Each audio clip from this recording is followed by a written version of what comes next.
Today I want to talk about the mythology that inspired Knights of Guinevere and talk about where that hints the show is going in the future. For those who don't know, Knights of Guinevere was created by Dana Terrace, known previously for creating the Disney show The Owl House. Despite being aimed at kids on Disney Channel, the series actually has a lot of crazy depth regarding esoterica, the study of what is concealed in our myths and mysticism. And with that in mind, we expect Knights of Guinevere to get even more crazy with its adult audience. But if you like this sort of thing, make sure you go back and check out our Owl House video for even more insight into just how deep these writers go. Because a lot of the same symbolism used in that show will also be used in Knights of Guinevere in a different way, so let's dive into it. Now, first and foremost, the overt or exoteric connections in the Knights of Guinevere starts with its title, where it references Guinevere and the Knights of the Round Table from Arthurian legend. The Knights of the Round Table were a fabled order that served under King Arthur, and Guinevere is the wife of Arthur. And in that story of Guinevere, we immediately get some insight into Robot Gwen's story within the show. Right now, Gwen is largely theorized to be based off the wife of Orville, who created this fake kingdom of Park Planet to leave to his daughter, so she and a robot Gwen can live as princesses there. Orville himself is King Arthur in the situation, but that isn't great, as in the stories of King Arthur, Guinevere cheats on him with Lancelot.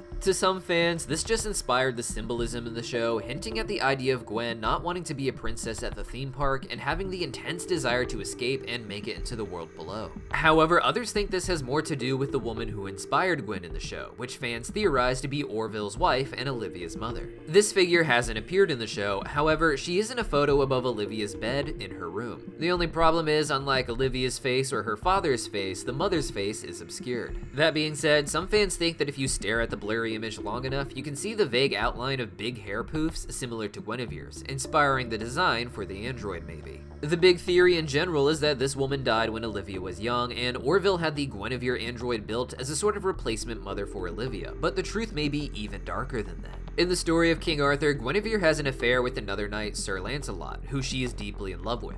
This is a huge betrayal, however, and in some versions of the story, Arthur calls for the execution of Guinevere, even if only supposedly because it's the legal thing to do. It's not hard to imagine then the wife of Orville, the inspiration for Guinevere, having an affair with another man, and then Orville having her killed for it, making it look like an accident. Even creepier, some fans theorize that the mother's brain is trapped inside of the Guinevere robot, explaining why this one in particular keeps trying to escape. If these theories were true, then that would mean Orville killed his wife, then had her brain stuffed in a robot so she could never really leave him, and so that she always just has to play this role of his wife and ruler of a fantasy kingdom. Now, the mythological inspirations for the show don't end with Knights of the Round Table, but actually continue with some clear inspiration from the Knights Templar. This is meant to be a bit more subtle and layered behind the Knights of the Round Table references in order to obscure it from the audience, a bit of misdirection yet also a hint of where to look. But even outside of the title, other signs exist pointing to the Knights Templar as well, so let's take a look at those. First off, the Knights Templar were an order of knights who created a network through Europe into the Holy Land where they were able to safely transfer people and their wealth. In doing so, they received a small reward based on what each person could spare, and with many rich and wealthy travelers, they ended up acquiring a lot of wealth, making them very powerful for a short period. However, the Knights Templar were later claimed to be part of what we call the Mystery School tradition, a system that dated back to ancient Egypt, which was later said to become known as Gnosticism, eventually passed on to the Templars, and today is said to continue in mystery schools like Freemasonry. For the Knights Templar, their references come in the form of crosses we see in the branding of the show, the symbol of a sword that is also a star, looking like it's sort of falling, but also making it into the shape of a cross in doing so. The sword and cross symbolism connects the Knights to the Knights Templar, known for their reverence for Christ and their own cross branding. However, the image of the falling star is meant to remind you of the greater tradition that they inherited, the mythological belief that humans were divine entities from above, fallen to earth that need to be restored. The Knights Templar were believed to practice a continuation of the Gnostic version of the story, the Tale of Sophia. In the Gnostic system, an initiate would play the role of a divine angel of light known as Sophia, who falls into the material world and has to be rescued by the Christ figure, with the initiate experiencing a death and resurrection similar to the one Jesus experienced on the cross. This system existed long before the life of Jesus, however, all the way back in ancient Egypt.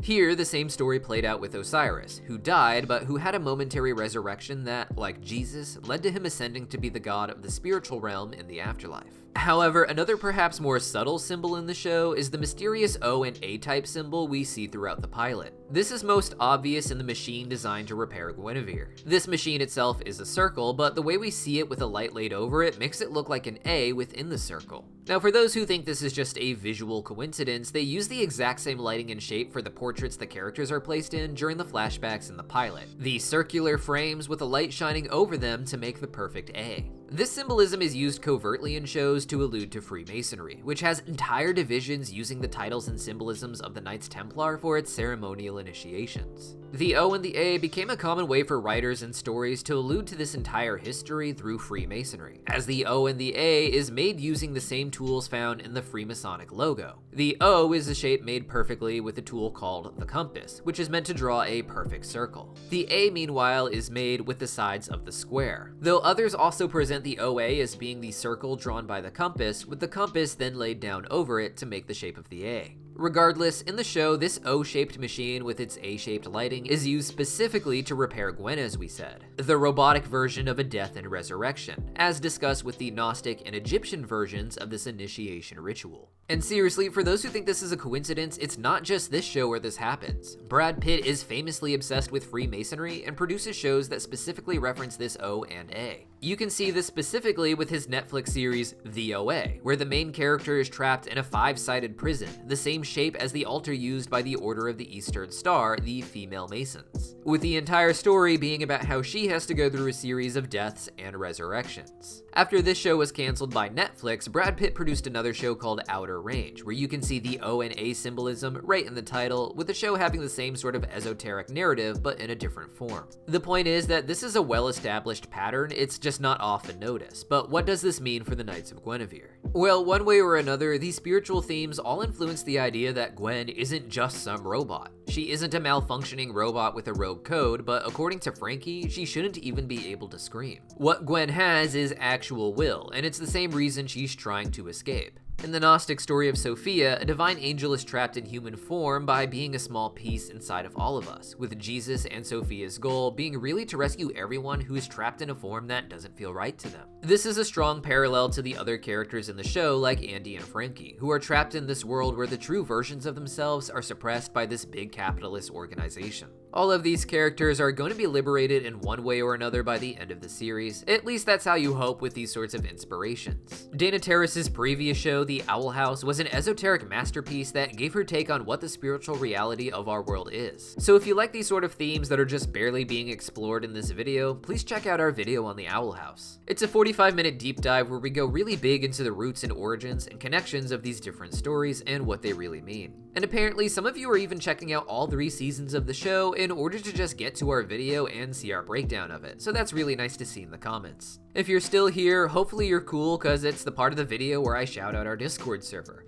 It's a place to talk about cartoons like Knights of Guinevere, but be chill, okay? Link in the pinned comment down below, and I'll see you guys next time.